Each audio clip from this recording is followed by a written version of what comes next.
नमस्कार मित्रांनो, स्वागत आहे तुमचं शिव मानवी व्लॉगमध्ये. तर आजचा टॉपिक आहे तर 12,000 रुपयात घर चालत नाही. तर मित्रांनो, या कामामध्ये ना इतकी कमी कमाई आहे की याच्यामध्ये घर चालवणं खूप मुश्किल आहे. तर 12,000 रुपयामध्ये घर चालवणं खूपच अवघड आहे. तर याच्यामध्ये मला पेट्रोलमध्ये जास्त पैसे जातात, परत गाडीचं मेंटेनन्समध्ये पैसे जास्त जातात. तर लगभग मला हप्त्याला 1400 ते 1500 रुपयाचं पेट्रोल लागतं आणि गाडीचा मेंटेनन्स हा दर महिन्याला येत असतो. कधी 1000 लागतात, कधी 2000 लागतात. तर 1000च्या आसपास महिन्याला माझा गाडीचा खर्चच असतो.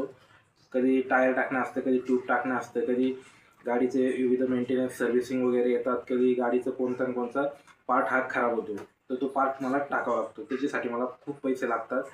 आणि त्याच्यानंतर राहिलं घरचा बेसिक खर्च. तर महिन्याला माझं घर भाडं आहे 3000 रुपये. तर 3000 रुपये हे घर भाडं आहे. आणि लाईट बिल वरतून द्यावं लागतं आपल्याला, म्हणजे काय युनिट येईल ते. तर लाईट बिल हा मला 250 ते 300 येतं, कधी 500पर्यंत येतं. म्हणजे 300 ते 500च्या रेंजमध्ये मला लाईट बिल हे येतं. म्हणजे टोटल 3500 रुपये खर्च आहे. आणि त्याच्यानंतर असतो देऊ माझा वायफायचा वैयक्तिक खर्च. तो वायफाय माझा खर्च आहे 825 रुपये पर महिन्याला. तर 825 रुपये वायफायचा खर्च आहे. त्याच्यानंतर आता दूध लावलं आहे, तर दुधाचा मला 600 ते 700 रुपये महिन्याला खर्च आहे. त्याच्यानंतर किराणा लागतो मला 3000 रुपयाचा महिन्याला. महिन्याला मी 3000 रुपयाचा किराणा भरतो. आणि उरलं ते भाजीपाला वगैरे, मग त्याला मग 1000-1200 रुपये असे लागतात महिन्याला.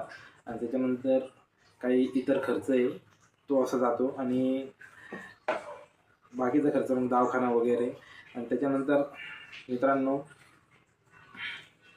शाळेची फी आली. आता शाळा चालू झाली, शाळेचा खर्च आला. परत स्कूल व्हॅनचा खर्च आला. स्कूल व्हॅनला 1000 रुपये, दर महिन्याला 1000 रुपये द्यायचे असतात स्कूल व्हॅनचे. त्याच्यानंतर गॅस सिलेंडर. तर गॅस सिलेंडर मला हा 2 महिने जातो मित्रांनो. तो 2 महिन्याचा, म्हणजे 2 महिन्यात मला गॅस सिलेंडर 900 ते 1000 रुपये मला खर्च येतो गॅस सिलेंडरचा. तो 2 महिने मला सिलेंडर पुरतो. तो 2 महिने जातो आहे. आणि त्याच्यानंतर असतो बेसिकचा खर्च. इकडे ते कपडे वगैरे लागतात वगैरे असं. ते काय मी सारखे घेत नाही, पण कधीमध्ये घेतो, 6 महिन्यातून, आठवड्यातून एकदा. आणि इतर खर्च चालूच असतो आम्हाला काही पण. तर जेवण, नाश्ता वगैरे. आणि काही ई एम आय बाकी आहेत मित्रांनो माझे. आता मी हा मोबाईल हप्त्यावर घेतला आहे, तर त्याचा ई एम आय मला 2000 रुपये आहे. तर माझे ई एम आय पण चालू आहे. बरेचसे लोन बाकी आहे, त्यांचे मी लोन तर भरतच नाही. ते डायरेक्ट आउटस्टँडिंग त्याची खूप लाखात गेलेली आहे, पण ते लोन मी आता भरत पण नाही. ते द्यायचे बाकी आहे अजून. तर सेटलमेंटसाठी फोन पण येतात, पण बघू आता सेटलमेंट करू, जेव्हा पैसे येतील तेव्हा भरू. तर असे ई एम आय तर भरपूर आहे माझे, पण आता इथे पैसे उरत नसल्यामुळे ई एम आय पण भरणं शक्य होत नाही. तर मोबाईलचा आता भरायचा आहे. तर मोबाईलचे 6 इन्स्टॉलमेंट आहे. तर एक इन्स्टॉलमेंट भरला आहे, तर या महिन्यात भरायचा आहे. तर 10 ते 12,000 रुपयामध्ये खर्च परवडत नाही. तर 12,000 रुपयामध्ये खूपच खर्च येतो आहे.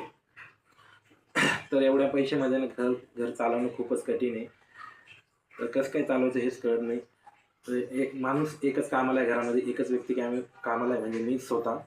तर एका माणसावर कुटुंब चालत नाही. तर तसंच ॲडजस्ट करतो आहे मी. तर 12,000 रुपयात शहरामध्ये नोकरी करणे शक्य नाही.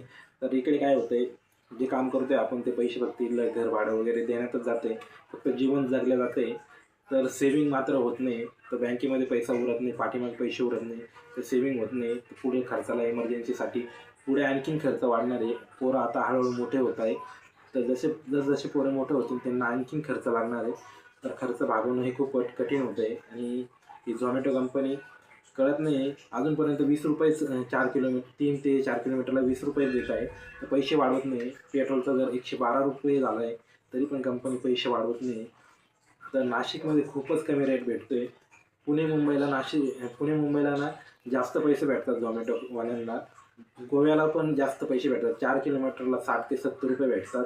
इथे इथं मात्र फक्त 20 ते 25 रुपये 4 किलोमीटरला भेटतात.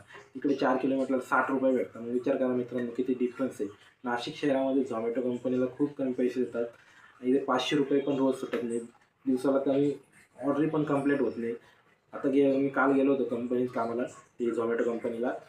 तर काल माझे फक्त किती ऑर्डर झाले माहिती का मित्रांनो, 18 ऑर्डर कंप्लीट झाले. आणि अर्निंग किती झाली मित्रांनो, टोटल इन्सेंटिव्ह धरून 900 रुपये झाली.